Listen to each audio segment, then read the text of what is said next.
Lilibet Diana's christening at Windsor Castle has been cast into doubt.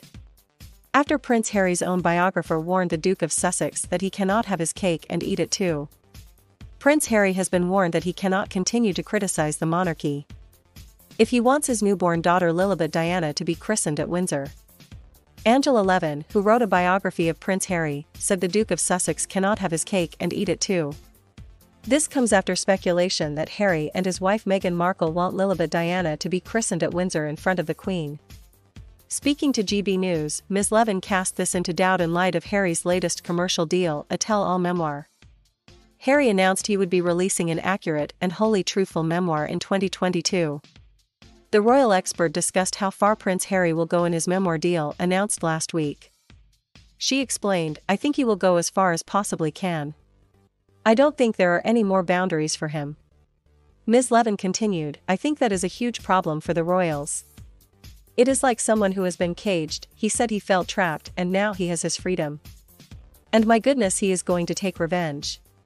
That is a very important part of what he wants to do." However, I was told by someone who was well informed that a lot of the book would be about Diana and her death and the people he didn't like surrounding that. That very well might be the rest of his family. The public will get quite exasperated by endless interviews and words about how badly he has been treated and how awful they are. Yet in the meantime, he wants to have baby Lilibet Diana baptized in Windsor. It's a case of having your cake and eating it. According to royal sources, Harry told the royal family that he wants Lilibet christened at Windsor. Just like her brother, during his brief visit for the unveiling of Princess Diana's statue. The source added that the couple were happy to wait until circumstances allow. The couple wants Lilibet to follow in the footsteps of her older brother Archie, who was christened in St. George Chapel in Windsor. However, it is understood that the Queen did not attend Archie's christening in 2019. Meanwhile, Lilibet has been officially listed online as 8th in line to the British throne this week, 7 weeks after her birth. The unusual delay in adding her name to the official line of succession sparked questions from the royal observers. Prince Harry and Meghan Markle were upset and astonished when they learned that Canadians were not willing to foot the bill for their security. Prince Harry and Meghan Markle stepped down in March 2020 to embark on a private life away from royal duties and become financially independent. But the Duke and Duchess of Sussex were astonished that they had to pay their own security bill. In the Channel 5 documentary Meghan at 50, The Climb to Power, royal expert Tom Quinn discussed that Harry and Meghan did not expect to pay for their security and repay for the Frogmore Cottage refurbishment. Mr. Quinn said, "When they went to Canada they discovered the Canadians didn't want to pay for their security. And the Duchy of Lancaster didn't want to pay while they were there. I think they were both upset and astonished when Meghan and Harry gave the impression that they were hard done by." This produced a lot of negative press coverage because they have a great deal of money apart from not giving the security. They had to repay several million for the refurbishment of Frogmore Cottage, and I don't think they expected that. In the bombshell Oprah Winfrey interview, Prince Harry claimed to have been cut off financially by his family. He said, "We didn't have a plan. The Netflix deal was suggested by somebody else by the point of where my family literally cut me off financially, and I had to afford security for us. They cut me off in the first quarter of 2020. But I've got what my mum left me, and, without that, we would not have been able to do this." Royal biographer Richard Fitzwilliams has poured cold water on the claims. He explained that it was understood Harry and Meghan Markle wanted to be financially independent from the royal family. Speaking to Royal UK Story, Mr. Fitzwilliams said, "The secret wedding, well, it wasn't a real wedding. I was very surprised that Harry implied the reason they had taken the Netflix and Spotify deals were because they had been cut off financially. I always understood that they wished to make their own way financially. And I always thought they wanted to be completely self-sufficient, and this is part of a media drive. They will be very good at documentaries and the other films they will be making in this deal." When Harry and Meghan announced they are stepping down as senior royals in an Instagram post, they said, "We intend to step back as senior members of the royal family and work to become financially independent, while continuing to fully support Her Majesty the Queen." Royal author Penny Junor has said the Duke and Duchess of Sussex have betrayed the royal family and caused lasting damage to the monarchy in the year that has passed since they quit. Prince Harry is among the members of the royal family to have been portrayed as animated characters in the new HBO Max series The Prince. The show, created by Gary Janetti, depicts with a parodic twist the day-to-day life of royals, as seen through the lens of a heavily fictionalized Prince George. The streaming platform is releasing the first 12 episodes of the series on July 29. In the run-up to the show's debut, HBO Max released a 2-minute trailer, in which Harry's character also appears. In the clip, a butler hands fictionalized George a postcard from California.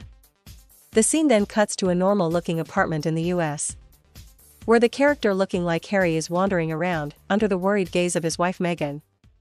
The Duke of Sussex, voiced by Hollywood actor Orlando Bloom, appears to have difficulties understanding he is no longer living in a palace. He said, "This might be the smallest palace I've ever been in." Meghan, voiced by Condola Rashad, said, "Well, it's an apartment." To which the Duke replied, "Yes, an apartment palace, I know that. Lots of tiny palaces inside one big palace." Mr. Bloom and Ms. Rashad are only two of the famous actors taking part in the HBO series.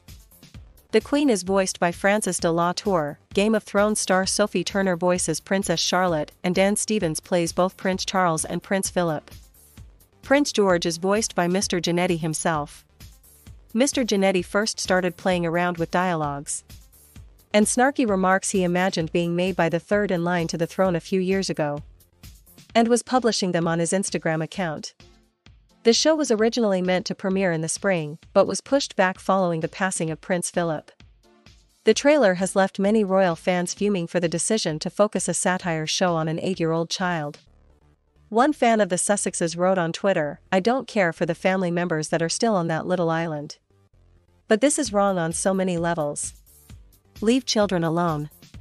P.S. Harry and his family live in an estate, not the tiny apartment that y'all wish." Another said, "Keep the kids out of it.